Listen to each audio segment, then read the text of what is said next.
bienvenidos a este espacio. Y voy a comenzar presentando a la profesora Teresa. Entonces, le damos la bienvenida a este espacio a la profesora Teresa. Ella es egiptóloga, licenciada en egiptología por la Universidad de Manchester, con especialidad en la mujer en el Antiguo Egipto, cofundadora y codirectora del Instituto de Estudios del Antiguo Egipto. Desde el año 2000 es directora de la Misión Arqueológica Española en Luxor, dirigiendo los trabajos de investigación en proyectos en MUD 2008 y proyecto Visir Amenhotep Uy 2009 y hoy en día. Ambos proyectos fueron desarrollados con el equipo de investigación de la Fundación del Instituto de Estudios del Antiguo Egipto, directora y creadora de los cursos infantiles pequeólogos que se imparten en Madrid, Málaga, Badajoz, Cáceres, Pontevedra y Vigo, así como en Argentina. La profesora da los cursos online de la Fundación desde el año 2020 hasta la actualidad. La profesora es profesora en el Máster Universitario de Patrimonio Histórico y Literario de la Antigüedad de la Universidad de Málaga, desde 2018 a actualmente. Asesora en materia de egiptología para Heads Music, para los programas de TV Boom, y ahora Caigo, en 2012-2022, profesora de egiptología en la Facultad de Estudios de Patrimonio Cultural de la Universidad Externado de Colombia desde el 2016, colaboradora asesora en materia de egiptología para la revista digital de la Escuela de Historia de la Facultad de Ciencias Humanas y Artes de la Universidad de Rosario, Argentina, 2023 y actualmente. Ha tenido muchos reconocimientos, entre ellos el Premio del Día de la Mujer por su ayuda y colaboración a la formación del personal femenino en el Museo de Arte Antiguo de Luxor, Indominitas, Mujeres que Transforman, 2021, el reconocimiento de la marca España, 2014, entre otros reconocimientos, publicaciones, el libro de transformaciones luminosas de Senemut, Amenhotep III, el Atón resplandeciente, los tesoros del visir Amenhotep, entre muchas otras obras. Entonces, profe, una vez más le doy la bienvenida a este espacio de la Biblioteca del Congreso. Sea bienvenida con los brazos por parte del equipo de la biblioteca y de parte de mía. Bueno, pues muchísimas gracias, Nicolás, por esta magnífica presentación, pero antes de conectarme a la pantalla, que espero, voy a cruzar los dedos, quiero dar las gracias a la mesa directiva del Senado de la República de Colombia, a la directora de la Dirección General Administrativa del Senado, la doctora Astrid Salamanca. También quiero dar las gracias a la Biblioteca del Congreso de la República, Luis Carlos Galán, en Sarmiento, y por último a ti, Nicolás Sarmiento, que ha sido el vehículo de conexión entre todas estas instituciones y que ha sido el que gentilmente me ha invitado a participar esta tarde con todos, o esta mañana con todos ustedes, ¿no? Y nada, estoy muy, muy contenta de ver además que se ha unido también un colegio, porque veo que el interés por la egiptología en Colombia está pisando fuerte. El doctor Martín Valentín y yo tuvimos la gran suerte de participar por primera vez en Colombia en un ciclo de conferencias que fue organizado por la Universidad de Externado allá en el 2016 por la doctora Carvajal, que bueno, y desde ese momento la egiptología ha empezado a ser algo patente en Colombia y de lo cual nos sentimos muy honrados y orgullosos, y también me siento muy orgullosa de que dentro del equipo del proyecto Visir Amenhotep Uy, que precisamente la próxima semana, el martes, salimos ya para comenzar la campaña número 15, pues tenemos muchos compañeros de Colombia. Este año llevamos 4 personas colombianas. También hay más gente también de Argentina, de México, o sea que el mundo hispano está muy presente no solamente en nuestra excavación, sino también en nuestro corazón. Y además, como saben, hacemos pues muchas colaboraciones con estas universidades que ha mencionado Nicolás y con el doctor Ricardo Uribe, también de Medellín. Todos los meses hacemos. Y tenemos también un ilustre profesor, César Lorca, que nos está escuchando desde Santiago de Chile, que si Dios quiere el próximo año pues también se incorporará a este equipo de trabajo que integramos el proyecto Visina Mejotejuy. Y ya sin dar más ni robar ningún momento más, voy a intentar a ver si soy capaz de conectarme y vamos a hablar de algo tan interesante como es el rol de la mujer en el Antiguo Egipto. Vamos a ver. Aquí. Toda la ventana. Sí, está abierta. Bueno, mientras que la profesora trata de hacer de compartir la pantalla de la presentación, entonces la logística va a ser la siguiente, como ya lo mencionaba, lo sugería la profesora va a hablar, la profesora Teresa va a hablar, y al final de su presentación, ella va a contestar todas las preguntas que todos tengamos. Así que el consejo que se les da desde aquí es anotar las dudas que ustedes tengan para que se las puedan formular a la profesora. Para participar y para darles el uso de la palabra, levantan ¿Ya se ve la pantalla?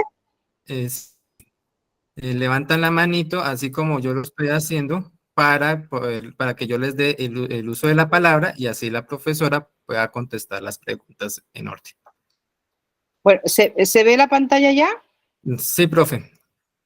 Simplemente empieza ya la presentación. ¿Puedo compartir? Da la presentación. ¿Ya se ve toda la pantalla? Sí, profe, ahí se ve solo la presentación. Bueno, pues muchísimas gracias de nuevo. No ha sido tan difícil, no me he electrocutado, así que vamos a hablar de algo de una parte de la historia del Antiguo Egipto que es, a mi juicio, es el rol de la mujer en esta cultura tan fantástica. No en vano, mi especialidad dentro de la egiptología, como ha comentado Nicolás, es precisamente el rol de la mujer en el Antiguo Egipto. Las características y cualidades que van a subir los principios femeninos de las divinidades van a ser las mismas que van a adornar a la mujer egipcia. Vamos a ver la mujer diosa, la reina, vamos a ver a las sacerdotisas, hablaremos también de la mujer como miembro de la administración, la señora de la casa y finalmente la mujer como Osiris justificada en el más allá. Antes de pasar a exponer todo lo que os tengo que contar esta tarde, decir que la mujer en el Antiguo Egipto tenía tanta importancia como el hombre, exactamente la misma. O sea, la mujer no era un ser inferior, como en otras culturas que veremos posteriores, como puede ser en Grecia, en Roma, en culturas europeas en general, o también de la América prehispánica. La mujer tenía en este momento la misma consideración que el hombre. Lo que pasa es que la sociedad egipcia estaba dividida en dos partes, porque el mundo egipcio era dual. O sea, había cielo y había tierra, había río y había también un río nocturno, había sol y había luna. Pues de la misma forma, los hombres y las mujeres tenían un rol dentro de la sociedad egipcia, que es el que vamos a ver en este momento. Pero sí que quiero que quede muy, muy bien claro desde el principio que este rol femenino era exactamente igual al del hombre, simplemente que ellos tenían dividido por así decir, sus aspectos la sociedad de alguna forma para complementarse. Tanto es así que lo podemos ver en algún texto en donde nos dice lo mismo que estáis viendo seguramente en pantalla: eres la dueña de la tierra, tú has dado un poder a las mujeres igual que a de los hombres. O sea, esto nos quiere decir que esto lo que quiere decir es que la mujer era exactamente igual al hombre en el Antiguo Egipto, y esto es muy importante tenerlo en cuenta porque hasta las sociedades actuales, en muchas de ellas, se está luchando precisamente por eso, porque el hombre y la mujer sean iguales en cualquier aspecto de la vida cotidiana. Pues fijaros ya, en este mundo tan atrás, tan antiguo, pues el hombre y la mujer ya tenían la misma consideración dentro de la sociedad egipcia. Nos llama mucho la atención cuando estudiamos el Antiguo Egipto cómo el gran panteón egipcio mayoritariamente son mujeres. Está formado por mujeres, por deidades femeninas. Por ejemplo, aquí en pantalla tenemos a la diosa Isis. A la derecha tenemos un tronito, que es lo que significa, y debajo un pan, y eso es Aset, sería en jeroglífico, ¿no? De ahí deriva la palabra Isis. Tenemos, por ejemplo, la diosa Maat, que es la diosa de la justicia, que siempre llevará una plumita encima de la cabeza, pues era también otro principio femenino. El poder mágico, algo tan importante, el poder Heka, es también un aspecto femenino.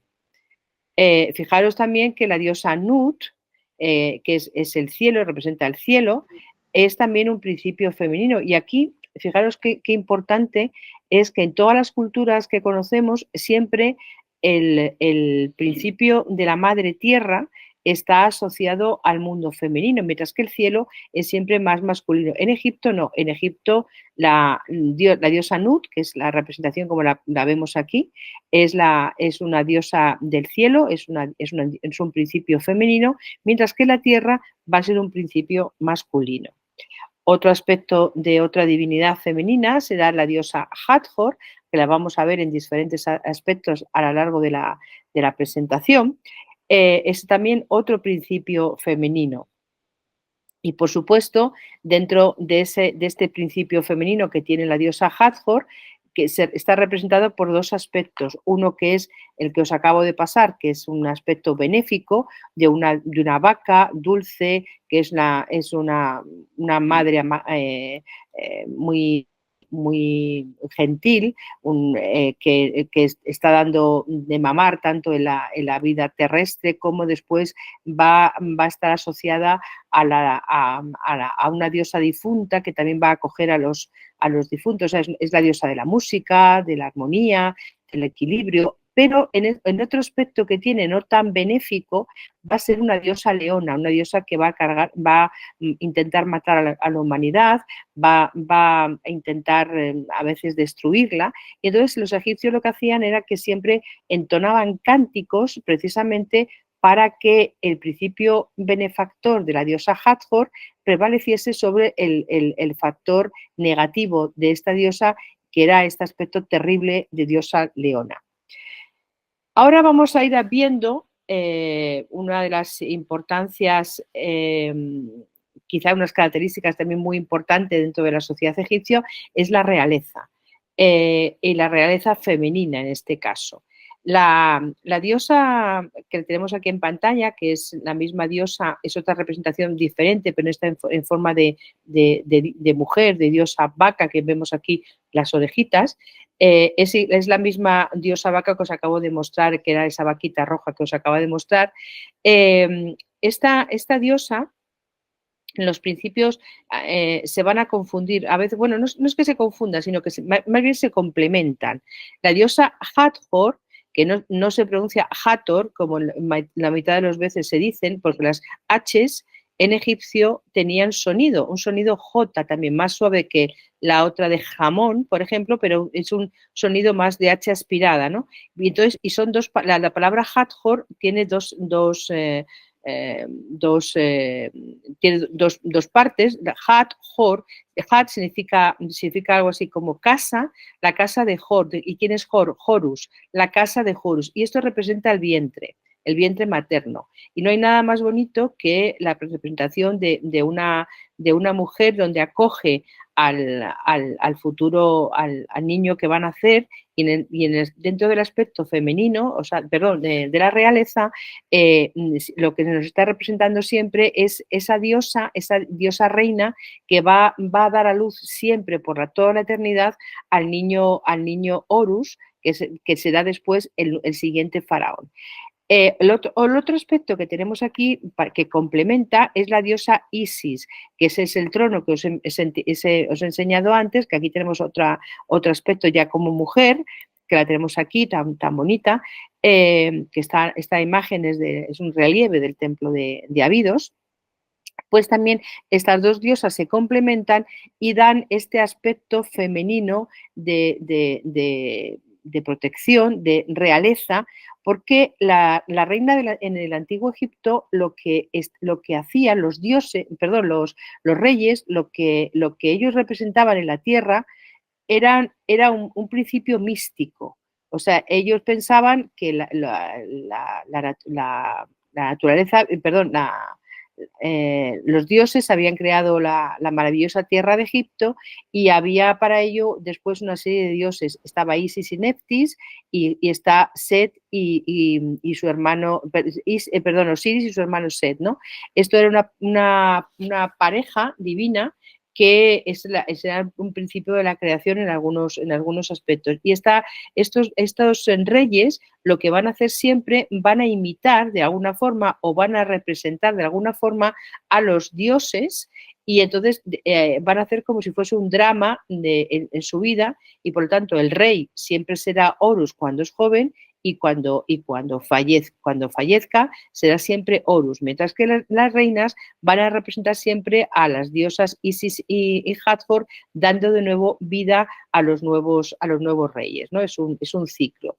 Pero fijaros la importancia que tiene leer jeroglíficos, como antes de comenzar esta intervención mía, estaba hablando con un muchacho de 14 años llamado Sergio, de un colegio que nos está viendo, pues cuando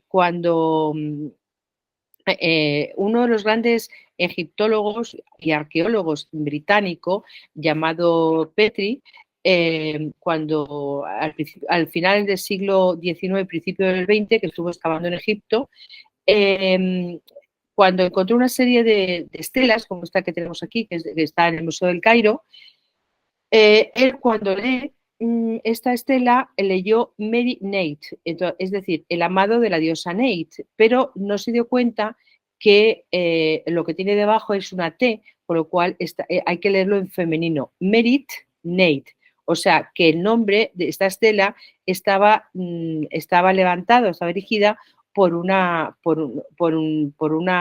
mujer, una reina, ¿no?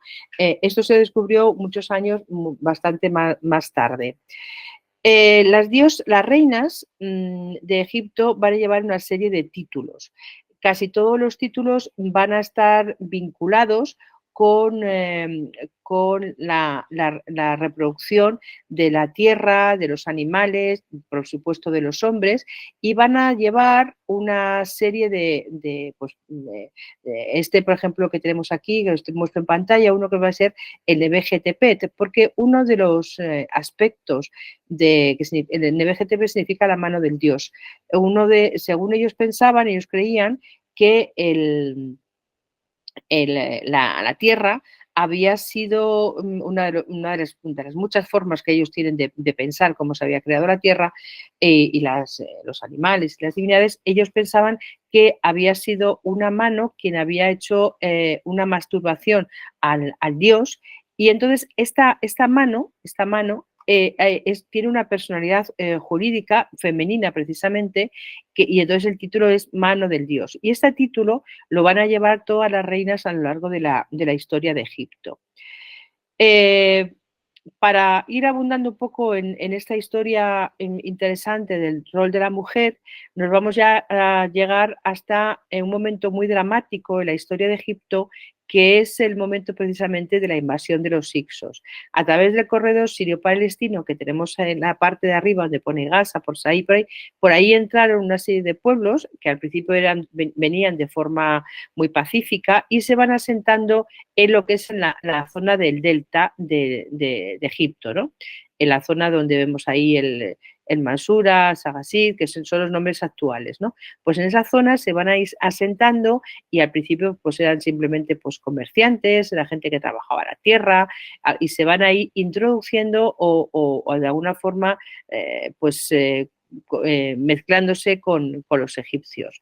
Pero en un momento de debilidad del país, porque hay una serie de bueno, pues malas cosechas por un lado, malos gobernantes por otro. Egipto está en un momento de debilidad y es el momento de la 14, 15 y 16 dinastía, y 17 también, donde, porque esto transcurre en un mismo, estas dinastías transcurren en un mismo lapso de tiempo, no es que una se suceda a la otra, sino que todo está ocurriendo al mismo momento. Hay un momento de debilidad en el gobierno de Egipto. Hay una serie de reyes egipcios que se van a enfrentar con estos pueblos que se han ido asentando, como decía, a través del tiempo, que ven ahora mismo una debilidad en el pueblo de Egipto y entonces se levantan precisamente contra el país de Kemet, que era como se llamaba el nombre que tenía Egipto en la antigüedad, ¿no? En este momento, pues claro, los reyes de Egipto se tienen que levantar también contra este invasor y hay una serie de luchas, guerras, y van muriendo todos los reyes que, pues, Sequenerratao, Camose, que son los nombres de estos reyes, van a fallecer en diferentes campañas militares. Por lo tanto, todo el gobierno de Egipto se queda en manos de mujeres. Y de ahí surgen unos nombres muy importantes, mujeres muy importantes, que van a dar posiblemente el momento de más esplendor de toda la historia de Egipto, que será la 18 dinastía. Aquí tenemos, por ejemplo, a una reina llamada Tetisherri, que después tiene una hija llamada Mesnefertari, y esta a su vez tiene otra llamada Mestasheret, que precisamente esta Mestasheret será la madre de la famosa reina faraón Hatshepsut. Tetisherri es la gran abuela, la gran mujer que, habiéndosele muerto el marido y los hijos en el frente, como os decía, es la que tiene que aunar con ella y sobre todo su hija, la reina Iahotep, es la que se tiene que enfrentar a la nobleza de Egipto para seguir con la lucha hasta conseguir que el invasor deje la tierra de Egipto. Y será su hijo, precisamente el rey Ahmose, el que consiga vencer a estos hicsos y expulsarlos para siempre de la tierra de Egipto. Pero son estas mujeres muy importantes porque son las que han tenido todo el poder mientras duraban estas contiendas, que duran bastante tiempo, duran un tiempo bastante considerable. Es el poder de todo Egipto, está en manos de estas mujeres y son las que impulsan de alguna forma a que, como os decía, la 18 dinastía llegue a ese esplendor que vamos a ir viendo. Como os decía, durante el Imperio Nuevo va a haber muchos títulos, aparte del que ya hemos mencionado, de la mano del dios, pues vamos a tener otro título nuevo que será el de heredera y otro título también de esposa del dios. Tanto el de esposa del dios como el título de mano del dios son títulos antiguos que ya desde las primeras dinastías vemos que están en posesión de todas las reinas de Egipto. Pero el de heredera no. El de heredera es un nombre nuevo, es un título nuevo, perdón, que veremos ahora cómo se origina. Bueno, aquí os estoy poniendo un plano para que veáis un poco cómo se desarrolla esta dinastía tan importante. Vemos arriba del todo, es que yo estoy moviendo el ratón, pero me di cuenta que la pantalla no se ve. Bueno, vemos arriba del todo Tetisherri, como os decía, casada con Sequenerratao, que fallece asesinado por estos hicsos. Tienen una serie de hijos, Camose, Iahotep y Ahmose, Camose también muere en esos enfrentamientos. Vamos viendo como de esta gran mujer, pues vemos reinas tan importantes como os decía, Iahotep, Ahmose, después están las Meritamón, Munnefer, hasta llegar a la reina Hatshepsut. Bueno, aquí lo tenemos después desarrollado en otra parte, que vamos a llegar hasta el rey Amenhotep III.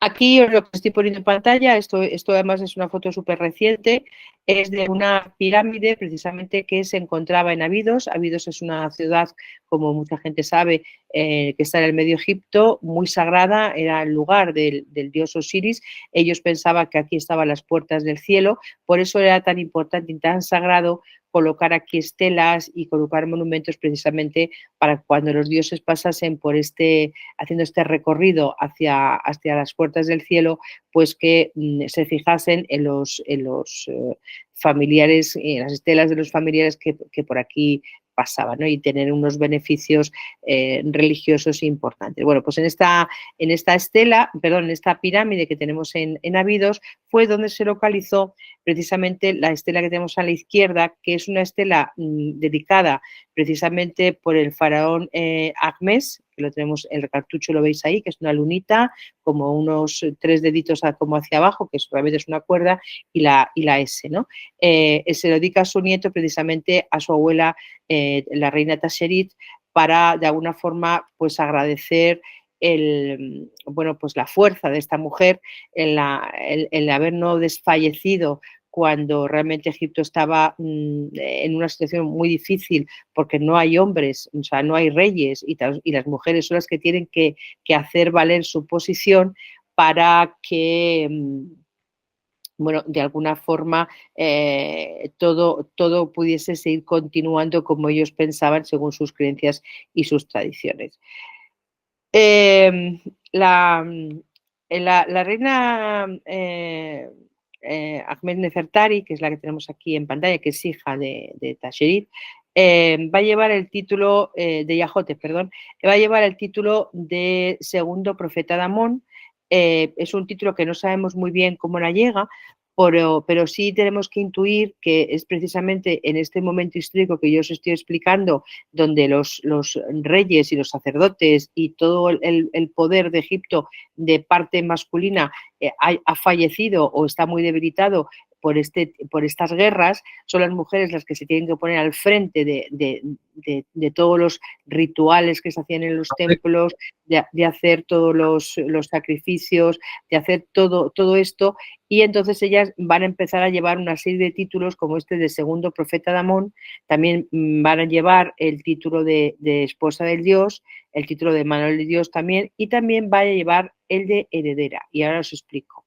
Cuando las cosas se vuelven a normalizar, ya los Hyksos han sido derrotados, la gente ha vuelto ya, bueno, el país ya está en paz.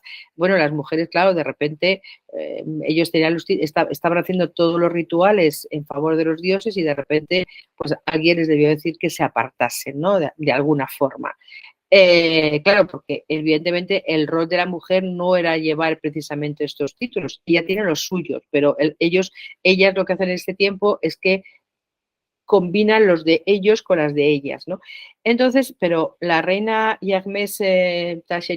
Ahmes Nefertari, que era una mujer, yo creo que muy inteligente, pues dice, vale, sí, yo me aparto, devuelvo los títulos masculinos, pero a cambio de eso quiero una serie de prerrogativas reales que no solamente las quiero para mí, sino las quiero también para mis herederas. Y de ahí surge el título también de heredera, ¿no? Que van a llevar todas las primogénitas que sean descendientes de la reina Ahmes Nefertari. Ella además pide para conmutar estos títulos masculinos que habían sido llevados por ellas, una serie de también pues, de tierras, animales, sirvientes, o sea, una serie de riquezas para un palacio y una serie de cosas materiales para después su culto funerario y también el de sus descendientes. Fijaros también, pues esto, qué inteligencia de esta mujer de decir, bueno, pues vale, sí, te lo cedo de nuevo, pero a cambio me vas a dar, ¿no? Y se lo dieron. Bueno, Ahmes Nefertari fue una mujer además que tuvo después en las siguientes generaciones, tanto en la 18 dinastía y la 19, y justamente la zona tebana o en el ámbito tebano, va a tener incluso culto funerario. Vamos a encontrar cantidad de capillas y cantidad de tumbas donde se le va a dar a ella y a su hijo, al rey Amenhotep I, va a tener una serie de prerrogativas, una serie de de culto, y en muchas tumbas, como vemos esta que os estoy enseñando, pues van a estar los relieves de ellos o las pinturas de ellos, porque la gente les va a dar adoración. O sea, quiere decir que para ellos esta reina tuvo una importancia capital en la zona tebana, ¿no? Y por ello se la reconoce. Llegamos después a la gran reina, a la primera, que ya podemos llamar faraón, porque hasta este momento la palabra faraón no existía en el vocabulario egipcio. Se llamaba siempre el rey del Alto y Bajo Egipto, pero a partir de la reina Hatshepsut, el vocablo Per-A, que de ahí deriva la palabra faraón, Per-A significa de la casa grande, va a ser llevado también, no es que sea un título, pero sí es una forma, es un epíteto de también denominar, porque a veces para no nombrarla con el nombre, porque era algo muy sagrado, se decía de ella la que vive en la casa grande, y claro, todo el mundo entendía que era la reina, ¿no? Que era la reina, ¿no? Entonces, bueno, pues a partir de este momento sí que podemos decir que Faraón, el faraón Hatshepsut, que además fue uno de los reyes más importantes que tuvo toda la historia de Egipto, ¿no? Ella llega al poder, como muchos de vosotros sabréis, porque ella es la primogénita de la reina Amestasheret y de un hijo de una esposa secundaria llamado Tutmosis I, que no tenía derecho al trono, pero que ese derecho al trono, como os decía al principio, se lo ha dado la reina Tasherit, que es de sangre real, ¿no? Quiero dejar muy claro que no todos los príncipes, por el mero hecho de haber nacido príncipe, tenía derecho al trono de Egipto. Para ello necesitaban casarse con una mujer de sangre real, que fuese heredera de los dioses, para poder sentarse en el trono de Egipto. O sea, que eran ellas, las reinas de Egipto, las que daban el derecho a sentarse en el trono de Egipto al príncipe que fuese, ¿no? Para convertirlo en rey. Bueno, pues este es el caso de Hatshepsut. Su madre es Amestasheret, como os decía, y es que a quien desposan con un medio hermano suyo llamado Tutmosis I. De este matrimonio real van a hacer como primogénita Hatshepsut. Después va a tener también una serie de hermanos que fallecen durante su pubertad o la minoría de edad de ellos, o sea, cuando eran pequeños, no se sabe muy bien, pero el caso es que fallecen. Por lo tanto, cuando Hatshepsut llega el momento de desposarse de nuevo, pasa el mismo fenómeno. Resulta que ella no tiene hermanos a quien pasar el título de rey, y lo tiene que desposarse con un medio hermano suyo, hijo también de su padre, que ha tenido otra concubina, el futuro Tutmosis II, y se desposa con él. De este matrimonio nacerán supuestamente 2 hijas, que serán la princesa Neferura y después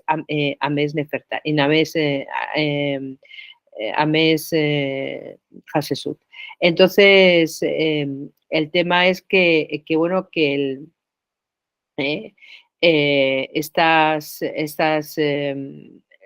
cuando en un momento determinado ocurre un hecho también que nunca había pasado en la historia de Egipto, que es que el futuro príncipe heredero al trono, el rey con el que ella estaba desposado, que es Tutmosis II, fallece. Y ha dejado, por un lado, a la princesa Neferura, nacida de ella, y por otro lado, a un príncipe también nacido de otra esposa secundaria, o de una mujer de harén, y que da un niño más pequeño, que será el Tutmosis III. Cuando ha ocurrido estas cosas en Egipto, la reina siempre ha hecho una corregencia durante la minoría de edad del rey, pero es que en este caso no puede hacerla, porque es que el hijo, el futuro Tutmosis III, no es hijo suyo, sino era hijo de su marido. Por lo tanto, ella espera una serie de años hasta que la princesa Neferura llega a la pubertad, para que ella le transmite sus títulos de mano del dios, rituales, mano del dios,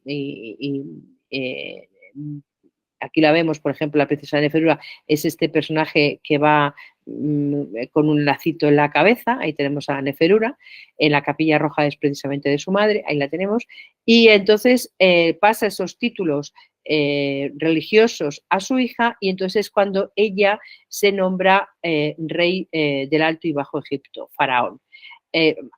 Tienen que pasar entre la muerte del marido a estos acontecimientos que os estoy contando, pasan entre 7 y 8 años hasta que esto se puede producir. Bien, ahora tenemos otro tipo de mujeres también que serán las Jekeren Nesut. ¿Qué significa Jekeren Nesut? Jekeren Nesut en español significaría ornamento real.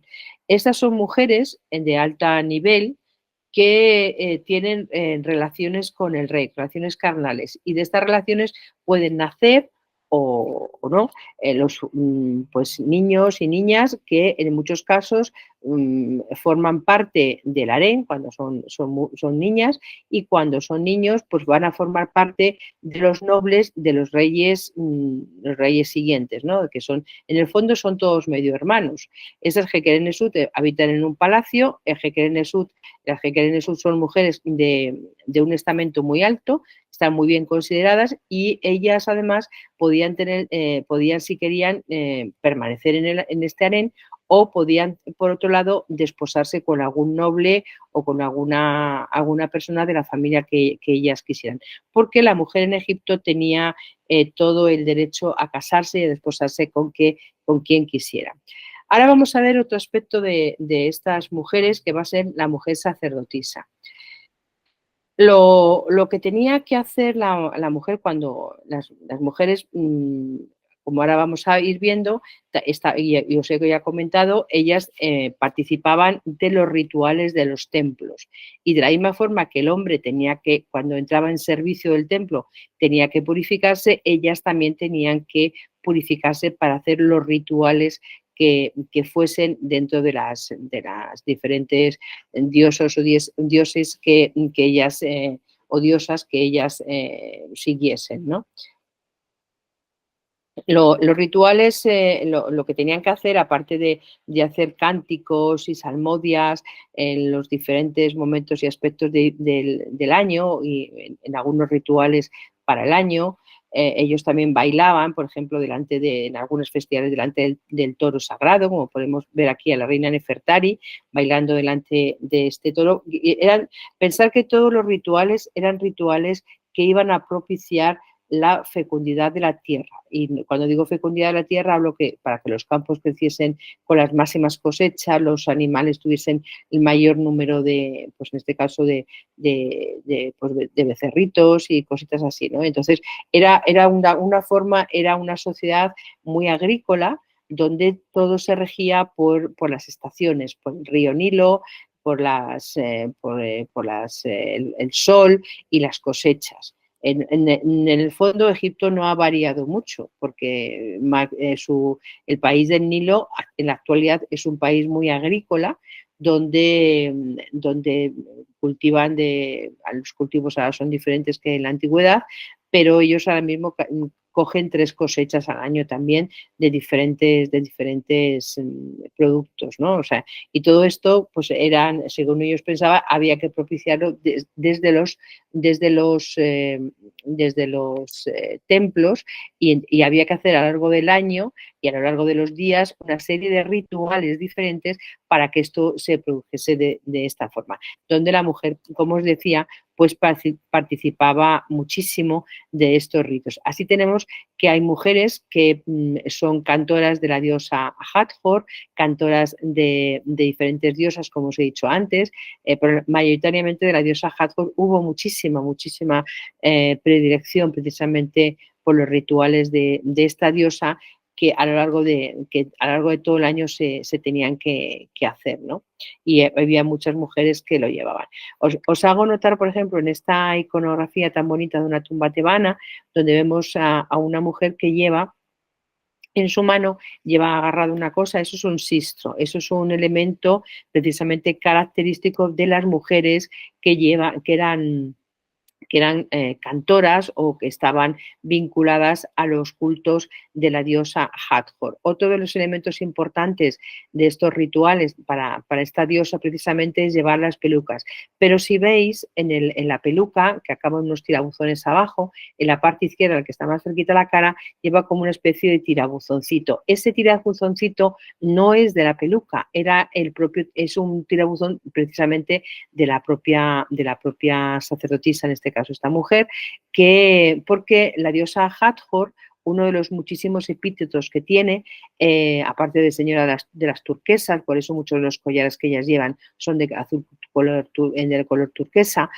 Otro de los epítetos que lleva es el de señora de los bucles. Por eso estas mujeres que están conectadas con el ritual de Hathor llevan precisamente un bucle por fuera de la peluca para diferenciarse de otras mujeres que no pertenecían a los cultos de Hathor.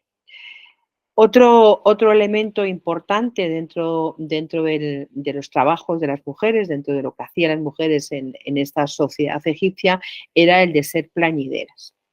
Las plañideras o las lloronas son unas sacerdotisas funerarias que se llamaban Gemet-Ka y tenían la función precisamente de llorar por el difunto en los diferentes funerales, ¿no? Era un grupo de mujeres, era un sacerdocio dentro de este complejo mundo funerario, ¿no? Se preparaban desde pequeñas, esto era un trabajo que pasaban de madres a hijas y las iban enseñando cómo tenían que hacer los diferentes gestos, diferentes rituales, tenían que llorar de tal forma para que los lamentos llegasen a los dioses, ¿no? Las Yeret, que serán las pequeñas enterradoras, como esta que tenemos aquí en la pantalla, tenemos de dos tipos. Había el título de pequeña enterradora y de gran enterradora.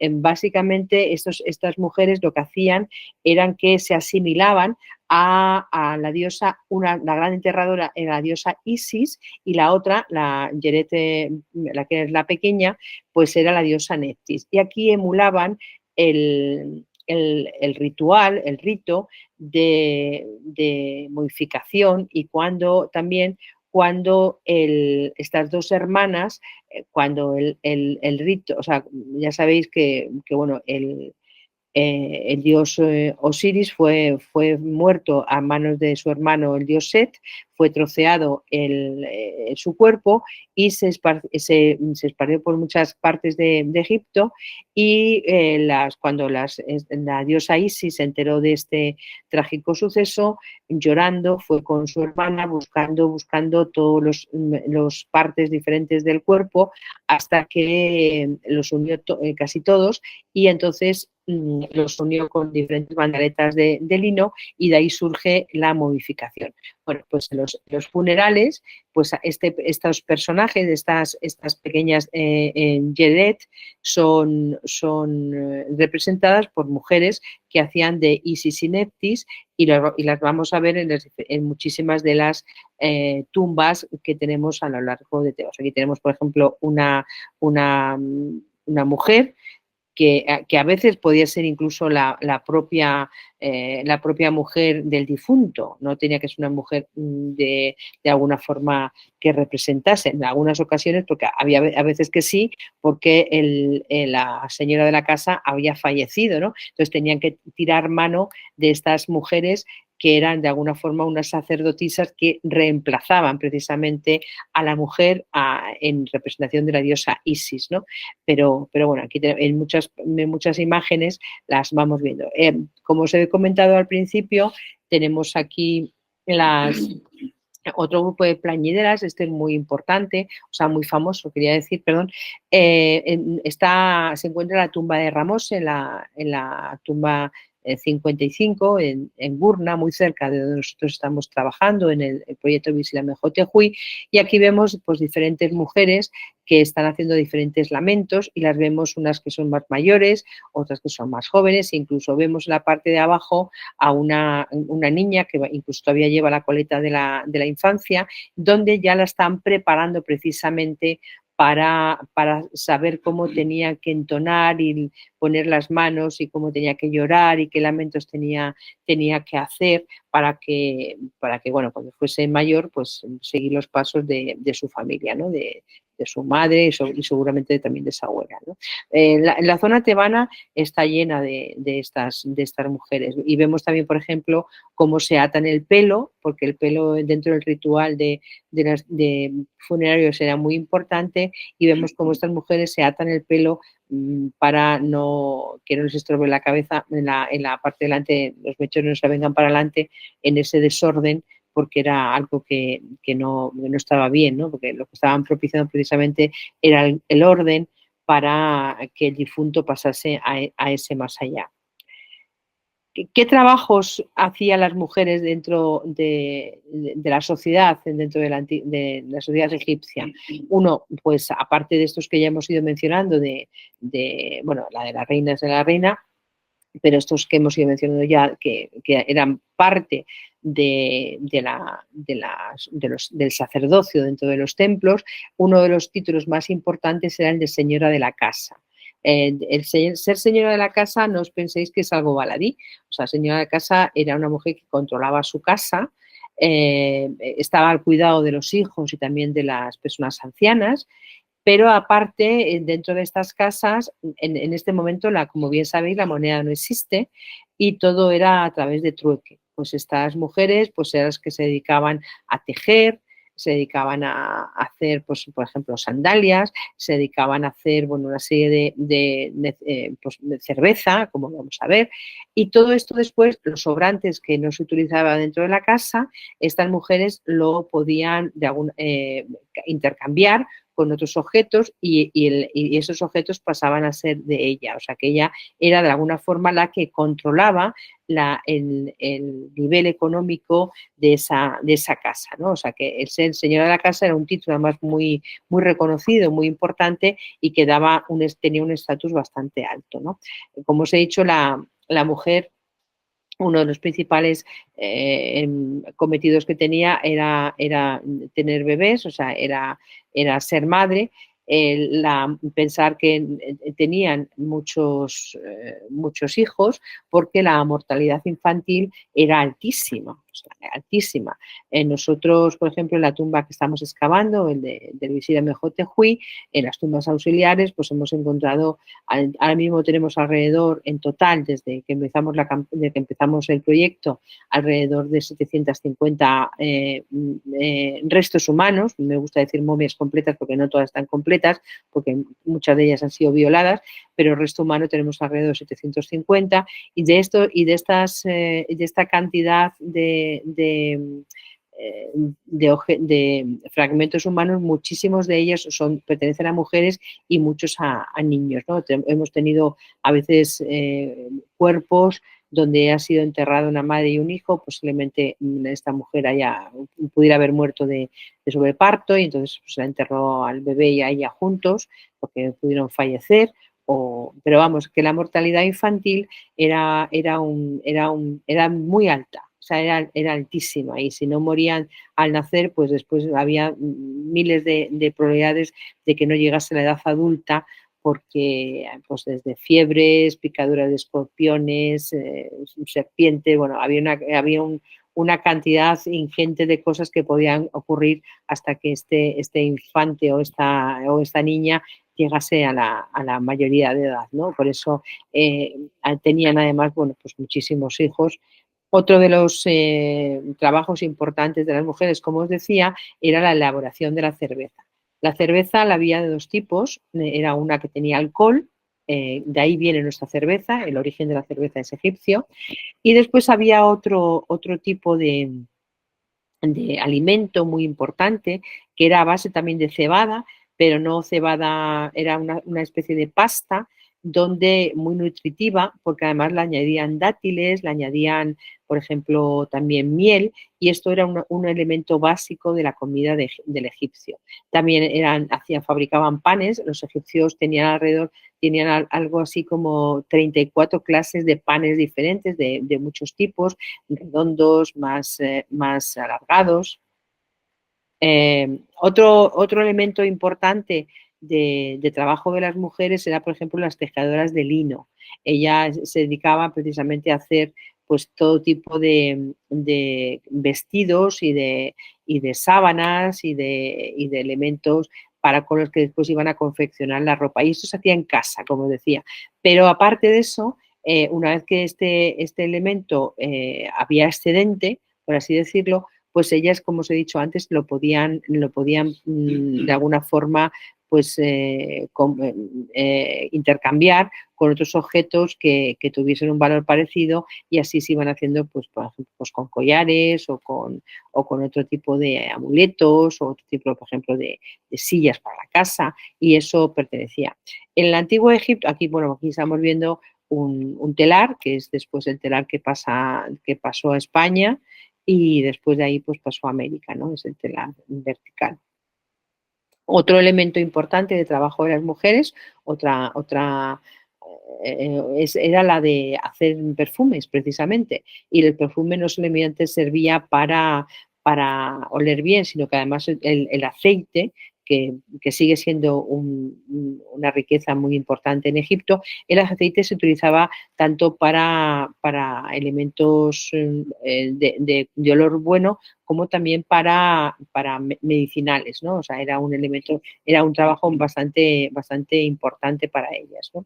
También en otras ocasiones vemos en muchísimas tumbas cómo vemos a las mujeres que acompañan a sus esposos, por ejemplo, en esta tan bonita de Mamón, en donde van a cazar pues a las marismas con sus hijos, y las vemos, por ejemplo, que van muchas veces de la mano de él, tranquilamente, muchas veces estas mujeres tenían el papel de consejera, incluso en asuntos políticos, como ahora vamos a ver, el matrimonio como así, o sea, un matrimonio, o sea, una boda como tenemos nosotros actualmente, ellos no tenían. Ellos sí que firmaban un contrato, y en ese contrato sí que decía lo que aportaba cada uno al matrimonio.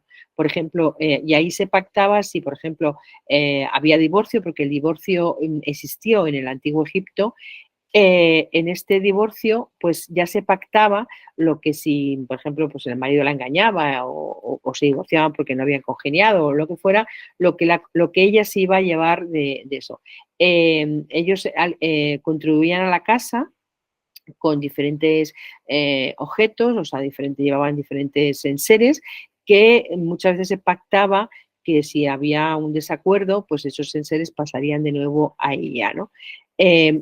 Hasta tal punto llegó el tema de los divorcios a ser tan sangrantes para los hombres, que en época tardía, en época tolemaica, hubo que hacer una serie de prerrogativas para precisamente contra los abusos de las mujeres en detrimento de los hombres, ¿no? Porque abusaban tanto de que si me da, y si no sé qué, me llevo esto, y si me resulta que no tengo un hijo y tú tienes una hija con una concubina, entonces ellos, todo eso se pactaba. O sea, estaban muy, y el divorcio, como os decía, lo podían pedir tanto ellos como ellas. O sea, la mujer tenía derecho o podía divorciarse del marido si la situación no iba bien. Tenemos también mujeres, las vemos también en diferentes sectores de la administración. Vemos mujeres que eran superintendentes de los bienes, eran superintendentes de la producción de la comida, por ejemplo, tenemos también mujeres, no muchas, pero conocemos varios casos donde hay mujeres que son médicos. O sea, que la mujer estaba muy implicada en la sociedad egipcia. Y en este punto surge la pregunta, bueno, pero ¿las mujeres sabían leer? Sí, había muchísimas mujeres que sabían leer. No era la gran mayoría, pero tampoco había la gran mayoría de hombres que supiese leer. Pero todas las mujeres que estaban adscritas a los diferentes cultos y a los diferentes templos, pues tenían que saber leer, porque tenían que saber recitar las diferentes oraciones, los diferentes elementos que había que entonar diariamente para conseguir los rituales de los dioses, ¿no? Por lo tanto, había mujeres que sabían leer y había hombres que sabían, y había mujeres que no sabían y había hombres que no sabían. O sea, que era una sociedad bastante equilibrada en esto. Por ejemplo, como ejemplo de esto que os estoy contando, tenemos diferentes correspondencias, por ejemplo, la correspondencia de una mujer que se encontró en el Fayum, donde se encontraron más de 130 sellos que eran de una mujer. En estos sellos, no es que son sellos de correos como vemos ahora, no, eran unos sellos que eran unos especies de tapones así, o sea, circulares, donde se ponían diferentes sentencias y esto circulaba, ¿no? También tenemos, por ejemplo, la correspondencia que se ha encontrado de mujeres en la ciudad obrera de Medina, donde también vemos cómo estas mujeres pues tenían, ¿no? También hemos encontrado muchísimos testamentos, como os decía antes, otra cosa que nos me ha olvidado, os he dicho que se podían divorciar, pero es que también podían testar, o sea, ellas podían dejar en testamento por ejemplo, si no tenían hijos, pues al hijo de la vecina o a la hija de la vecina que la había cuidado y podía decir, bueno, pues las propiedades de mi casa, con todo lo que no sé qué, pues pasa a esta persona porque me ha cuidado cuando estaba mayor o por lo que fuese. O sea, ellos tenían libertad para hacer todo esto. Había también otro elemento importante dentro de los trabajos de las mujeres eran ser músicas, ¿no? Había una gran afición por la música y tenemos muchísimos ejemplos de mujeres que se dedican a la música, teniendo el laúd, como esto que estamos viendo aquí, o estas otras, donde dando palmas, entonaban diferentes cánticos para propiciar precisamente los rituales, la música y evidentemente también en momentos para divertirse.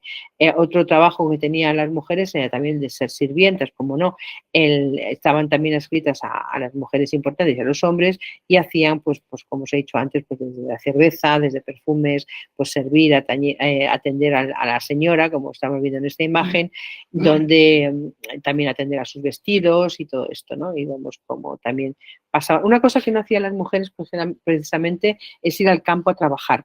Eso es algo que no se ve en muy rarísimas ocasiones. Decir en Egipto esto se hacía y no se hacía es generalizar mucho, ¿no? Pero mayoritariamente no se hace. Al campo iba el hombre a trabajar y las mujeres no. Actualmente pasa lo mismo, ¿eh? Vemos, ahora se está viendo que hay mujeres que sí trabajan, no que trabajan en el campo, pero sí que ayudan a lo mejor con alguna actividad agrícola, pero en la antigüedad ya os digo que no era costumbre y ahora mismo hay alguna, pero no es muy común. Después la Osiris justificada, la mujer a ver, dentro de la larga historia de Egipto pensamos siempre que en las tumbas, ¿no? Y pensamos siempre pues que la tumba iba al rey a enterrarse y tal. No, en los diferentes momentos históricos la tumba ha ido variando muchísimo y las formas de enterramiento también. Por ejemplo, hasta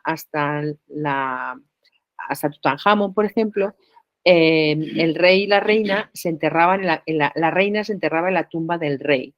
Después, a partir ya de Tutankamón, esto desaparece y ya a partir de la 19 dinastía encontramos, por ejemplo, que las mujeres reales empiezan a ser enterradas en el Valle de los Reyes, antes de las reinas, perdón. Antes de esto se enterraban en el Valle de los Reyes con sus diferentes esposos y después se entierran por separado.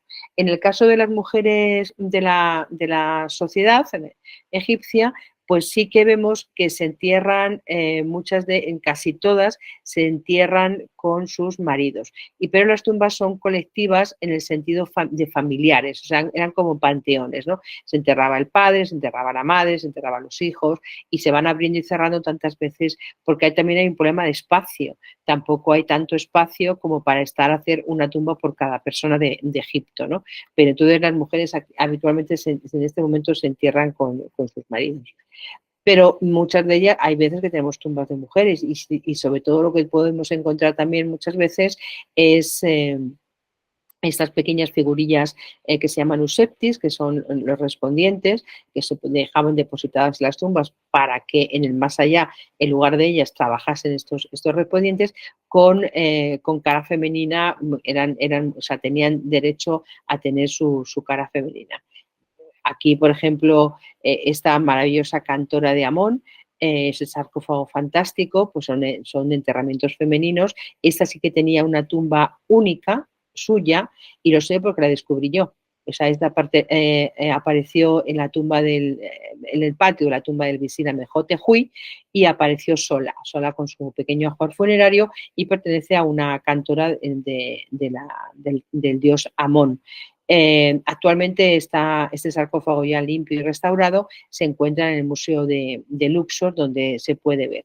Entonces, para que os hagáis una idea de que sí que había mujeres también que se enterraban solas también y tenían sus propias tumbas, sobre todo ya en época de la 21 dinastía, donde ya las costumbres son un poquito más diferentes, ¿no? Y bueno, hasta aquí ha llegado un poco a grandes rasgos lo que es el rol de la mujer en el Antiguo Egipto.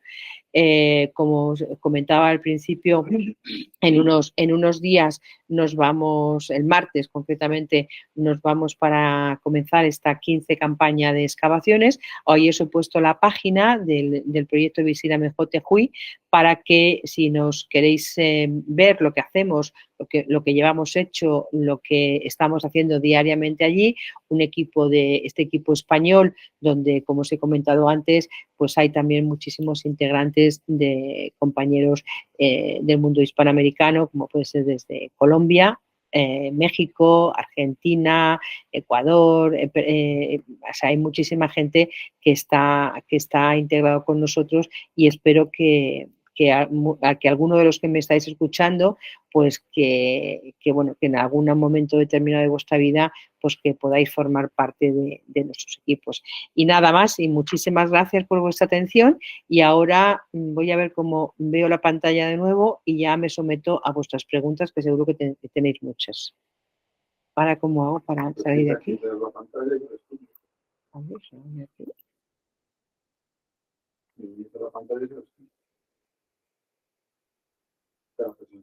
No sé dónde estoy, pero no sé.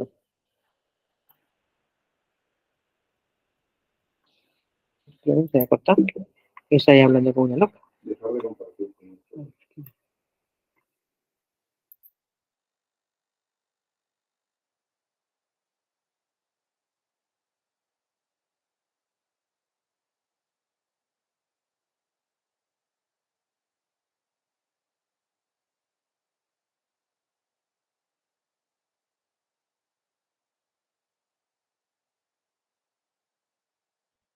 Vamos a esperar un momento a la profesora que perdió la conexión y ya daremos inicio al espacio de preguntas. Me tuve que mover por esta parte de la pantalla porque mi computador perdió un poco la señal, entonces las cosas que uno desafortunadamente no puede controlar. A ver, ¿se escucha ahora? Entonces tengan listas las preguntas para sus intérpretes. Bueno, sí, profe. Yo ya estoy conectada, y parece que se me escucha. Espero que os haya escuchado todo bien, que no se haya cortado ni esas cosas que pasan. Así que nada, bueno, y ahora sí que ya las preguntas que me queráis formular. Nicolás, soy todo oídos. Listo, entonces Keila levantó la mano, luego vamos con John y después con los estudiantes del Instituto Terraplén. Vale. Entonces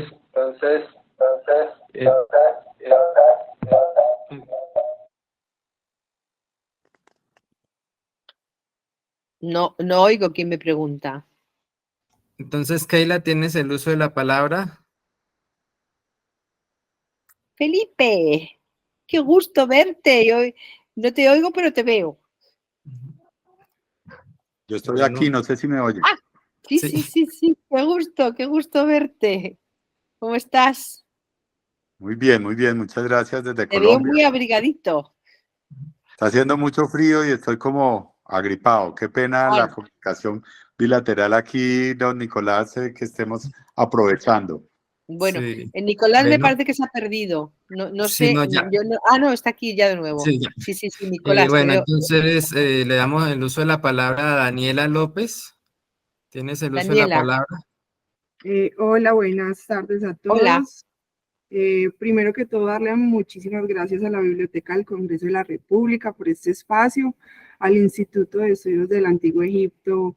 Me parece una cosa muy genial que ustedes estén impartiendo pues este espacio para nosotros, que estamos muy interesados en los estudios egiptológicos. Bueno, yo tengo 3 preguntitas, ahí me disculpan.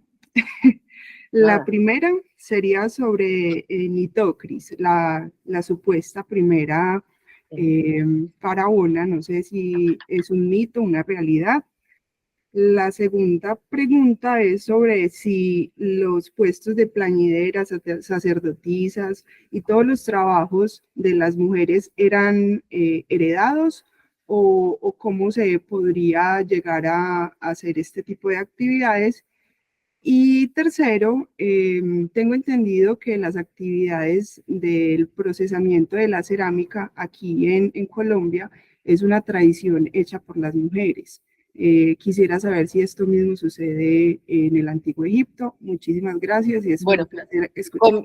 Comienzo por la última. No, en Egipto no hay constancia de que la cerámica fuese hecha por mujeres, pero fíjate que sí hay una cosa muy curiosa, que hay un tipo de cerámica que solamente se da en la zona tebana, que es una cerámica, unos cuencos, son unos cuenquitos así azules, de color de la turquesa, que se llaman cuencos de marjal, que están solamente se encuentran solamente en tumbas que son de mujeres.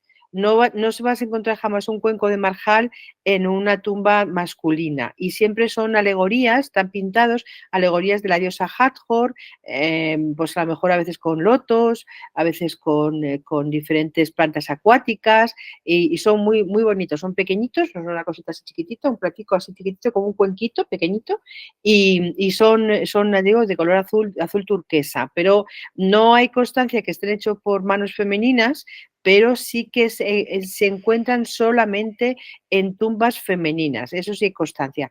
En cuanto al tema de las plañideras que me preguntas, sí, como he comentado a lo largo de la exposición, el título de plañidera era un título que se heredaba o se enseñaba también de madres a hijas y en algunos casos, como la tumba que he puesto, que es la de Ramose, pues ahí vemos cómo las hay de diferentes edades, incluso vemos a una niña chiquitita que ya se ve que la están enseñando para ser una futura plañidera o llorona, como la queramos llamar. Y en cuanto a Nitocris, es la primera reina. Faraona, el nombre de faraona no existe. O sea, faraona más que tuvimos una en España y eso se llamaba Lola Flores. La faraona, el título es faraón Hatshepsut. Entonces, y no se puede, como he dicho antes, no se puede hablar de faraón hasta precisamente la reina Hatshepsut, ¿vale? Antes todos eran reyes o reinas. Bien, en cuanto a la reina Nitocris, sí que existió, en un momento de crisis, a las mujeres siempre están en auxilio de lo que es la realeza egipcia y Nitocris precisamente salió en este auxilio, o sea, no es un mito, fue una realidad. Muchísimas gracias. De nada, Daniela. Bueno, entonces le damos ahora el uso de la palabra a la institución educativa Terraplén San Martín. Chicos. Bueno, veo ahí que hay mucho cuaderno, así que han apuntado de todo. Buenas tardes. Primero que nada, muchas gracias también por esta charla que nos han dado y por este conocimiento que bastante hemos adquirido, de verdad. Entonces, mi pregunta aquí es, usted mencionó si una diosa que básicamente podía transformarse en una vaca y en un león, una leona. ¿De quién es descendiente y por qué motivo, razón que, como usted había dicho, es Dios acabaría con la humanidad? No escucho. Que esa diosa capaz se puede transformar en león. Mira, Un momento en el fondo, silencio para que la persona que está preguntando pueda... mucho. Que, por favor, que hable uno y los demás callen porque si no, no escucho nada. Bueno, respecto a lo de esa diosa, ¿quién la engendró y por qué motivo, razón y circunstancia es que su misión era acabar con la humanidad, con su objetivo? Te refieres a la dualidad de la diosa Hathor y Sekhmet, ¿vale? Bien, esa diosa es una diosa de origen solar, es una diosa que está creada, es una diosa primigenia, o sea, quiere decir que son de las primeras que se crean, es hija de Ra, del dios Sol, y la crea el propio dios Sol, ¿vale? Entonces, hay un cuento muy bonito que por razones de premura, pero ahora te lo voy a contar, que es como por qué la diosa esta se dedica a destruir a la humanidad. Os he comentado que esta diosa tiene dos aspectos, una que es benefactora, que es una diosa vaca, que es buena, es generosa, es la diosa de la música, y tiene otro aspecto que es el feroz, que es precisamente, no os riáis, es la dualidad de una mujer. A veces somos dulces, amantes, buenísimas, pero en un segundo determinado se nos cruza el cable y apartaros porque cortamos la cabeza. Bueno, pues ese es el aspecto, ese es el sentimiento de la diosa Sekhmet. El mito nos cuenta que los hombres eran muy ruidosos y entonces habían hecho un cónclave de dioses y estaban hartos de los hombres porque nada más que emitían ruido, ruido, ruido, ruido. Y entonces hablan diciendo, mira, Dios Ra, estamos tan hartos de los hombres que a ver si liquidas unos cuantos porque estamos ya de ellos hasta ahí mismo, ¿no? Entonces mandan llamar precisamente a la diosa lejana, que es una diosa leona, es esta diosa leona, y se llama lejana porque vivía en Nubia. Entonces, era una diosa muy fiera, como os he comentado, y esta se dedica a matar a la humanidad. En un momento determinado, ella mata a tanta gente que los dioses se vuelven a reunir un poco asustados porque dice, bueno, vale, queríamos que mataran unos poquitos, no a toda la humanidad, ¿no? Entonces se vuelven a reunir diciendo, mira, hay que pararla porque nos vamos a quedar sin humanidad.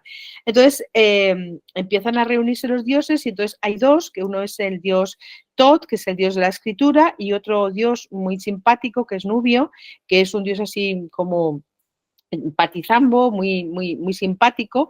Entonces deciden que van a hacer lo siguiente, como intentan hablar con ella, pero no razona. Entonces se les ocurre hacer una treta.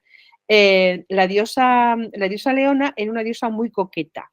Y entonces siempre que antes de ir a matar cada noche, ella se miraba siempre en los lagos, como para ver si estaba guapa. Entonces ellos deciden que van a poner unas cántaras con henna. La henna es una planta que tiñe de rojo. Entonces ellos lo van a mezclar con cerveza. Entonces con cerveza con alcohol, ¿vale? Entonces mezclan la henna con cerveza, ella piensa que es sangre, se lo bebe, coge una borrachera impresionante. Y entonces cuando se despierta se ha convertido en la diosa Hathor de nuevo, es la diosa buena, ¿no? Entonces ya desapareció esa maldad. O sea que es una diosa que tiene ese aspecto y el mito de la destrucción de la humanidad es precisamente por este mito que os acabo de contar. Muchas gracias por eso. Aquí mi compañera también quiso contar. Muy buenas tardes. Muchas gracias por esta conferencia que nos han dado. Y mi pregunta sería, ¿por qué no todos sabían leer? O sea, ¿por qué solo la menor parte de ambos lados? Porque mira, no todo el mundo tenía necesidad de saber leer. Porque no todo el mundo tenía necesidad de saber leer, porque no todo el mundo se iba a dedicar a lo mismo. O sea, un agricultor, ¿para qué quería saber leer? Con saber exactamente cuándo venía la crecida, que eso se lo decían los sacerdotes, era suficiente. Por eso no todo el mundo tenía esa necesidad, ¿no? E incluso dentro de del sacerdocio, saber leer y escribir era algo muy complicado. O sea, se tardaban muchísimos años. La lengua jeroglífica es una lengua complicada. Entonces, había gente que no sabía a lo mejor leer cosas, pero no sabía leer todo, o sea, a veces sabía interpretar ciertos signos. Pero es que la sociedad era práctica. Si tú no ibas a necesitar hacer una cosa, ¿para qué ibas a aprenderla? No todo el mundo tenía que saber, por ejemplo, tejer. Y para tejer no se necesitaba saber leer. Entonces, a lo mejor sí se necesitaba saber contar, que era más importante, ¿no? Y saber mirar a las estrellas, que eso era más importante para saber precisamente cuándo iban a venir las crecidas del río.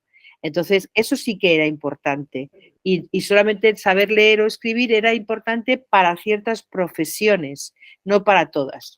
Por eso no todo el mundo sabía leer y a veces dicen, no, las mujeres no sabían leer, no, es que muchos hombres tampoco sabían. O sea, os he dicho que era una sociedad muy igualitaria, muchísimo más de lo que os podéis imaginar. ¿Más preguntas? Sí, una última pregunta.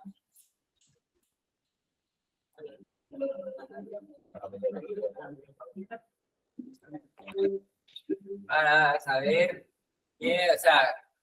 cómo se consideraba a la reina Cleopatra. No escucho. ¿Para saber qué? Era considerada la mujer más de la historia.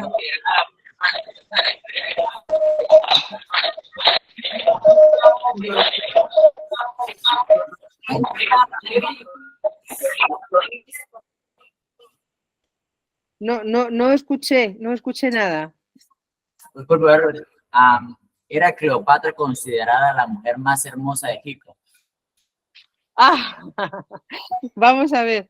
No, yo creo que, vamos a ver, yo tengo dos teorías, ¿vale? Yo no sé si era guapa o no era guapa. Para mí Cleopatra será siempre muy hermosa porque para mí Cleopatra será siempre Elizabeth Taylor, ¿no? Para mí entonces sí que es hermosa. Pero vamos a ver, la iconografía que nos ha llegado de ella es a base de las monedas, por ejemplo, tenemos estatuaria de ella donde se la ve muy guapa, pero en cambio tenemos muchas más monedas que son las que han llegado. Pero ¿quién hizo las monedas? Los romanos. Y precisamente los romanos a Cleopatra no la querían nada porque a Roma la doblegó bastante tiempo hasta que finalmente ella se termina suicidando por la batalla de Actium, ¿no? Que ella piensa que ha perdido.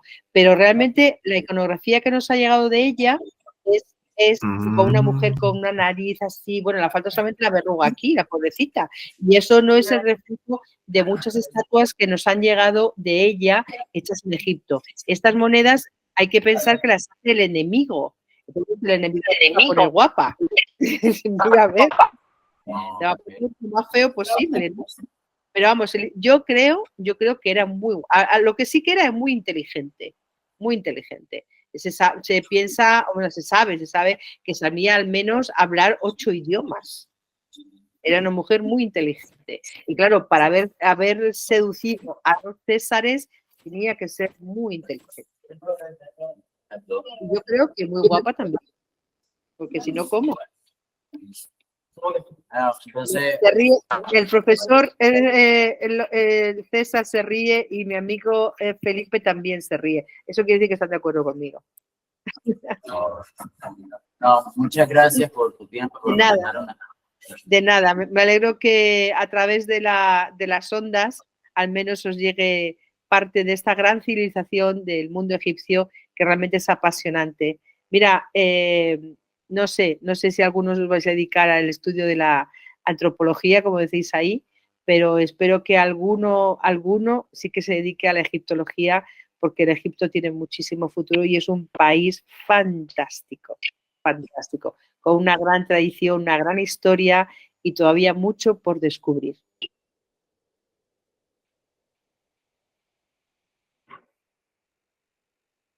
¿Se cortó? El señor John Alexander tiene el uso de la palabra.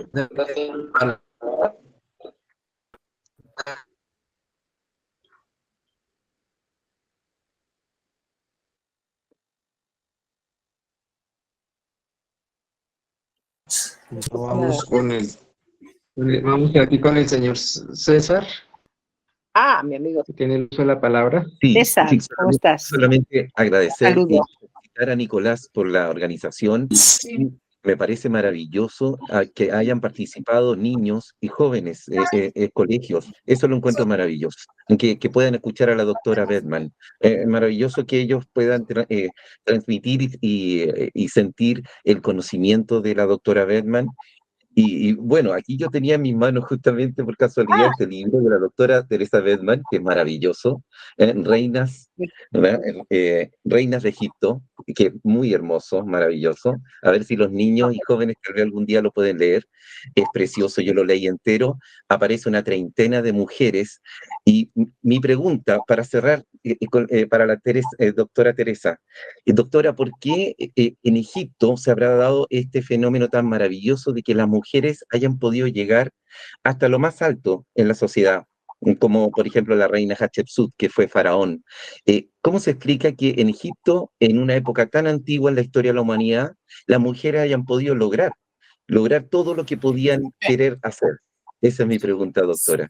Pues es una pregunta muy interesante que yo me he hecho muchas veces, César, muchas, ¿no? Porque viendo Grecia o viendo Roma, cómo la mujer estaba, vamos, era un poco más sencilla, cómo esta gran civilización que a todos los involucrados llegó a esta gran sensibilidad, por así decirlo, ¿no? Yo creo que pues, de una forma muy simple, porque los egipcios era una sociedad que no se creía, o sea, que para ellos no eran más importantes, o sea, todo tenía importancia. Y ellos no eran más importantes que el sol, que la luna, que el agua, que la tierra. Ellos formaban parte de un todo, y en ese todo había hombres, mujeres, y cada uno tenía que cumplir una parte de ese gran cosmos que era la civilización egipcia, ¿no? De eso que ellos inventan, de eso que nos sigue teniendo atrapados, ¿no? Y por eso yo creo que llega a esos niveles que nos asombra, ¿no? Porque, madre mía, la mujer egipcia, pensar que una mujer hace 4.000 años tenía la capacidad de testar, tenía la capacidad de decir, me caso con ese hombre y me divorcio si me da la gana. O sea, es algo inconcebible porque imagínate lo que nos ha costado a nosotros llegar a esto, ¿no?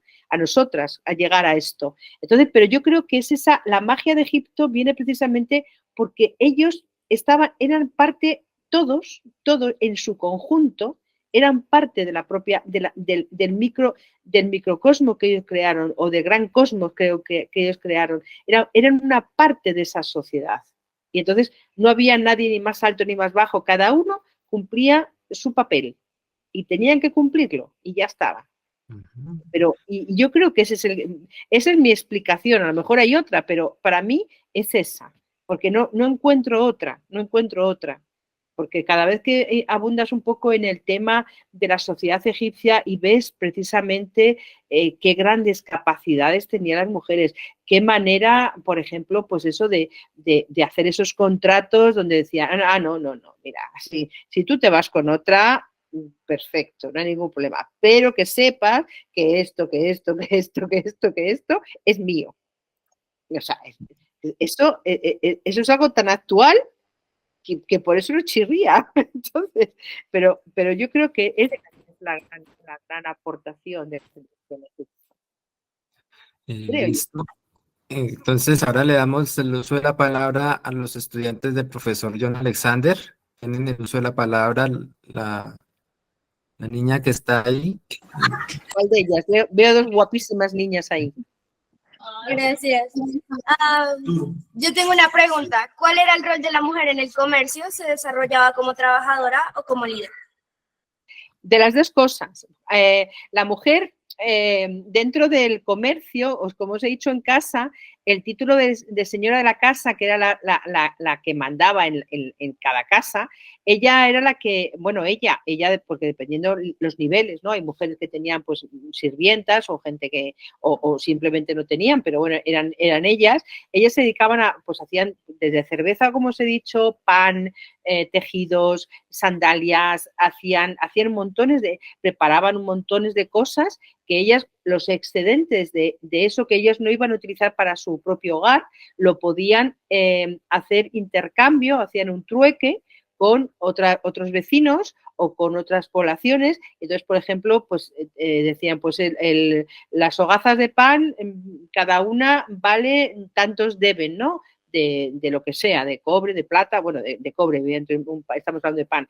Entonces, ellos tenían sus medidas para hacerlo y decían, pues tanto un beso de cobre equivale a tantos panes, por ejemplo. Pues sabían que tenían que hacer eso y a lo mejor había otra persona que decía, pues yo tengo hecho una mesa que vale tanto. Entonces hacían ese trueque, ese intercambio y ellas manejaban todo eso y las sabían que había mujeres que eran las señoras de la casa, sobre todo, eran las que manejaban eso para su casa y dentro de esa organización de la casa podían haber también gente que trabajara con ellas dentro de la casa. Gracias. La otra estudiante, el profesor John Alexander, ¿tienes el uso de la palabra? Bueno, hola, yo quería preguntar cómo el rol de la mujer se vio afectado cuando llegó Alejandro Magno a Egipto y la cultura griega. Claro, estamos hablando del mundo faraónico. Cuando llegan los griegos, todo esto cambia, porque para los griegos la mujer no valía nada. O sea, el caballo tenía más valor que una mujer. Aparte, que las relaciones sexuales del mundo heleno no tienen nada que ver con las relaciones sexuales que había en el mundo faraónico, donde tenían unas relaciones homosexuales en su mayoría, que no quiere decir que fueran homosexuales los griegos, simplemente se daban, tenían este tipo de relaciones y después engendraban hijos con las mujeres y solamente las utilizaban para eso. Por eso es tan chocante. En el mundo faraónico griego cambia algo, pero la sociedad egipcia, que era todavía, o sea, era mucho más, la sociedad egipcia no asimilaba muy bien los cambios, por lo cual, aunque los griegos intentaron hacer cambios, la sociedad no cambió, cambió en Alejandría, posiblemente sí, en Alejandría no había ese mismo rol que tenían en las mujeres en el resto de Egipto. Porque había mucho más influencia en Alejandría que en el resto del país no tuvieron ningún tipo de influencia. Los griegos se ponían, de hecho, se sabe que la única reina tolemaica que supo hablar en la lengua de los antiguos faraones fue Cleopatra. A los otros no les importaba nada, hablaban griego. Entonces no les importaba Egipto para nada, salvo para obtener su trigo, sus alimentos y para tal. Y por eso vivían de espaldas a Egipto. Ellos estaban refugiados en Alejandría y vivían completamente de espaldas a Egipto. Por lo tanto, hay que pensar que vivían de espaldas a todo, incluso al rol de la mujer en este tiempo, aunque digo que en Alejandría sería otra cosa. Listo. Señor Felipe Alvarado tiene el uso de la palabra. Venga, a ver cómo. ¿Aló, me oyen ahí? Te oigo Sí, perfectamente, Felipe, y me da mucho gusto verte. Muchas gracias, maestra Teresa. Qué placer verla y oírla. Saludo especial al maestro Francisco y a todo el equipo, a los colombianos, sobre todo. Gracias, Felipe. Te voy a extrañar mucho, que lo sepas. Sí, señora. Espero volver pronto. Tengo 2 grupos de gente ya listos, entonces tenemos que hablar al respecto. Ay, si Dios quiere, si Dios quiere. Cuéntame, sí, señora. No, era una pregunta sencilla que la había hecho por escrito porque vi la representación de la reina Amensa Nefertari bastante oscura y en este momento también hay un gran debate por la película documental por Cleopatra Negra. Generalmente los del sur ganan las batallas porque vienen con la corriente, etcétera, etcétera. Los del sur son los nubios, los del sur son los africanos, los de esta raza. ¿Por qué tanta, no voy a decir rabia, pero por qué tanta controversia porque fueran más oscuros o no, o porque no se hubieran mezclado con semejante raza tan bella como los nubios para hablar de del reino pues, completo de egipcio, pues con todos estos. ¿Por qué? ¿Por qué cree usted, doctora Teresa, que esto, y si hiciera negra, como en una representación en una de las filminas que pasó ahí de la reina, de la señora de la casa, de la diosa, de todos Sí, estos es nombres? Nefertari. Mira, Mira, vamos a ver. Allí, esa- el color de la piel de Ahmed Nefertari siempre ha llamado mucho la atención, porque es la única representación que hay de una reina o de una mujer con la piel tan oscura. Vale, entonces hay teorías. Una de ellas es que como está difunta y se la representa difunta en las diferentes tumbas, por eso se la representa negra como el color de Osiris. Esa es una de las teorías. Yo particularmente pienso que era de color más oscuro de lo normal. El por qué tan oscuro no lo sé, porque su madre no era oscura, ni su padre tampoco, y entonces por eso puede cobrar fuerza como es una reina a la que se da culto de muerte, un culto funerario, perdón, más que de muerte, pues por eso pudiera ser que quisiera representarla como con un color más oscurito. Es posible que fuera eso. La controversia de por qué, porque los egipcios son diferentes. No son negros, o sea, no es de color, la piel suya no es negra, el fenotipo egipcio es fenotipo egipcio, o sea, es diferente, es una raza diferente. Cuando, por ejemplo, tenemos montones de casos donde hay gente que se casa con gente más del sur, que son más de color más oscuro, que es como son los nubios, como tú has dicho, y con gente más del norte. Pues a la primera generación puede que salga un poquito de café con leche, pero es que a la segunda generación sale fenotipo egipcio 100%. Es un color más avellanito, más canelita, más así, y entonces es el fenotipo egipcio. Aunque también es verdad que la gente del sur y sobre todo la gente que trabaja en el campo, su color era oscuro. De hecho, las mujeres, incluso en la actualidad, yo he mencionado que las mujeres muy raramente trabajaban en el campo, en la antigüedad y ahora, y de hecho cuando una va a las tumbas, ves que el hombre se le está de color más canelo, más canelito, mientras que la mujer siempre es más clarita, mucho más clarita. ¿Por qué? Porque trabajaba dentro de la casa, siempre bajo techo. Como pasa en la actualidad, la mujer egipcia actual es mucho más clara de piel que el hombre, porque siempre está dentro de la casa, o casi siempre. Y si tiene que salir de casa, va muy cubierta, precisamente para que no le dé el sol. Entonces yo creo, y la controversia viene porque es verdad que se ha utilizado políticamente ya desde hace años el tema de la negritud de la raza egipcia, y no es así. Los egipcios no eran negros. Podía haber gente de más al sur, más de oscuros de piel, pero no quiere decir que fueran negros del interior de África. Eso nunca fue así. A ver, bueno, antes de darle la palabra a Viane, quiero recordarles que diligencien el formulario de asistencia para que se les pueda generar los certificados de este conversatorio. Entonces, Viane, tienes el uso de la palabra. Gracias. Mi curiosidad es referente a los contratos de matrimonio. Imagino que se han encontrado. Entonces, sí, imagino también que quizás es más en las altas capas sociales, o si era para toda la población. Si había... si me quieres contestar o te digo... Lo que quieras. Es que me queda así porque pensaba que habías acabado. No.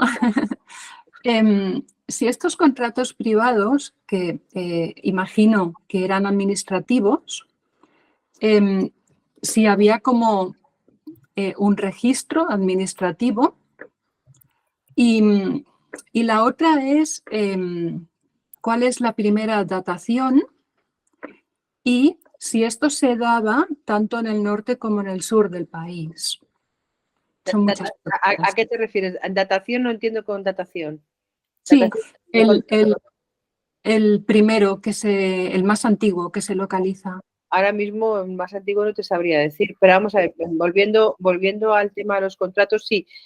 Como he dicho antes, en el antiguo Egipto no existía, como actualmente tampoco, una ceremonia como la nuestra, una boda. O sea, una boda donde la gente se pone el vestido blanco y se va a la iglesia o al tema del juzgado y se casa. No, allí no existía.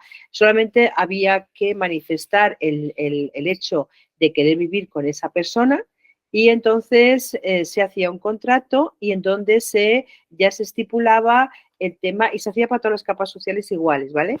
O sea, ya se estipulaba lo que cada persona entregaba o juntaba para esa relación en común. Fijaros hasta tal punto que estaban adelantados que ellos incluso hacían un contrato de prueba. O sea, durante un año probaban. Si les iba bien, continuaban y si no, aquí se acababa la historia. O sea, eran muy adelantados. O sea, es que es alucinante lo adelantados que eran. Y se han encontrado, por ejemplo, la gran fortuna de haber encontrado los archivos de Del Medina, de la ciudad obrera de Del Medina, donde se han encontrado muchísimas cosas. Entre las muchas que se han encontrado precisamente son contratos de matrimonio. Y ahí pues porque como en Del Medina además es una sociedad muy cerrada, donde todo eran más o menos familias, pues y vecinos de que se conocían, pues se puede seguir el hilo de las familias, quién se casaba con quién era hijo de quién, porque se sabía, ¿no? O sea, se sabe incluso en qué casa habitaban, o sea, lo de Del Medina es fantástico, ¿no? Pero no había, no había ningún registro civil como tenemos nosotros ahora, donde constaba que fulanito se había casado con menganito. Eso sí que no, o sea, no había, o al menos no se ha encontrado, Sí que existían los contratos. Bueno, entonces... Y luego, ¿se encontró alguna simbología especial? ¿Cómo? ¿Se encontró alguna simbología especial? ¿Una simbología como qué? No entiendo. Cualquier tipo de simbología en este tipo de contratos. Que yo sepa, no. Es un contrato. No, okay. Que yo sepa, no. Pero no me suena. O sea, no hay nada que podamos decir, pues cuando ponían una vaquita, quería decir que era un matrimonio. No, que yo sepa, no. Es un contrato como cualquier otro contrato. Ok, muchas gracias. Nada. Vale, entonces le damos una vez más las gracias a la profesora Teresa por habernos brindado parte de su valioso tiempo. Sabemos que es una mujer muy ocupada, apasionada por el antiguo Egipto, o Kemet, porque es Kemet, ellos no se catalogaban egipcios, sino Kemet, que se alusión a la tierra fértil, al Limo, de la orilla del río Limo. Entonces, les recomiendo una vez más diligenciar el formulario. El formulario se diligencia una sola vez porque me están ahorita preguntando. Entonces, que tengan feliz tarde, feliz noche, feliz día para todos. Le pido a la profesora Teresa que se quede un momentico para... Bueno, yo solamente quería dar las gracias a toda la organización de la Biblioteca del Senado de la República de Colombia por haberme permitido una vez más dirigirme a muchísima gente y una de las cosas que me ha parecido muy bonito es lo de los colegios. O sea, yo soy una persona que yo creé el proyecto Pequeólogos precisamente porque pienso que si no las cosas hay que enseñarlas, la historia hay que enseñarla desde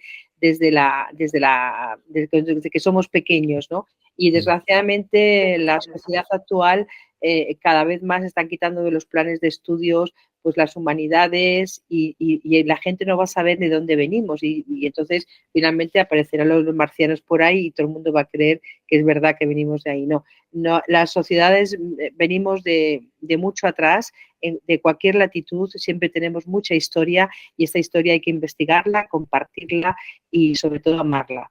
Entonces yo, Nicolás, te doy las gracias por esta iniciativa que me ha parecido preciosa y que, bueno, pues que sí es verdad que estoy muy ocupada. Ahora cuando os deje tengo que terminar de hacer 4 maletas más porque nos vamos el martes y estoy de trabajo aquí y, bueno, por circunstancias familiares no he podido hacerlo este último mes y bueno, pues el tema es que estoy feliz de haber estado compartiendo esta tarde-noche para mí, mañana para ustedes, a través de esto mágico que es el Internet y que bueno, que en cualquier otro momento nos conectamos con otra iniciativa y estamos siempre ahí luchando para que la historia de Egipto, la historia de la humanidad, porque todo viene de Egipto, y si no que se lo cuenten al profesor César, que ahora está viendo las orientaciones como loco de dónde viene cada orientación, que eso es también muy interesante de explicar. El tema es que tenemos que seguir, porque aunque ustedes vivan al otro lado del Atlántico, por afinidad con nosotros, también la raíz de Egipto está en Colombia, ¿no? Y en todo el continente hispanoamericano, porque somos herederos de esta gran civilización que fue la tierra de los faraones. Y nada más, os agradezco muchísimo esta oportunidad y a los que habéis estado en directo, pues muchísimas gracias. Y no sé, a mí mucha gente me ha preguntado, Nicolás, y no he sabido responder, si esto se va a dejar grabado y se va a poder ver más tarde. Sí, señora, de hecho, toda la sesión se grabó. Hablé con Flor y Flor. efectivamente ya la veo ahí conectada, sí. Y ya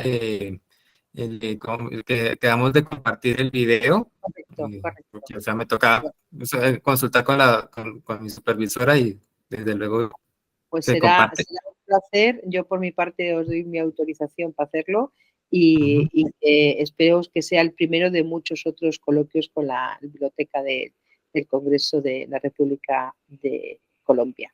Y nada Claro más. que sí, profe. Toca promover el antiguo Egipto, toca promoverlo. Bueno, que los que nos hemos quedado aquí casi en Petit Comité, que sepáis que Nicolás ha sido alumno mío, con lo cual estoy muy orgullosa de que tenga esta iniciativa. Así que nada, Nicolás, muchísimas gracias, de verdad. Gracias por brindarme su tiempo, su valioso tiempo, profe. Profe, ya como para terminar, desde la biblioteca le solicitamos a su merced pues, su documento y el lugar donde se expedió el documento pues, para certificar a su merced como Vale. ponente. Te lo mando en privado, ¿vale? Listo, en el correo, profe. Correo. Vale, correcto, yo te lo mando en un momentico, cuando colguemos.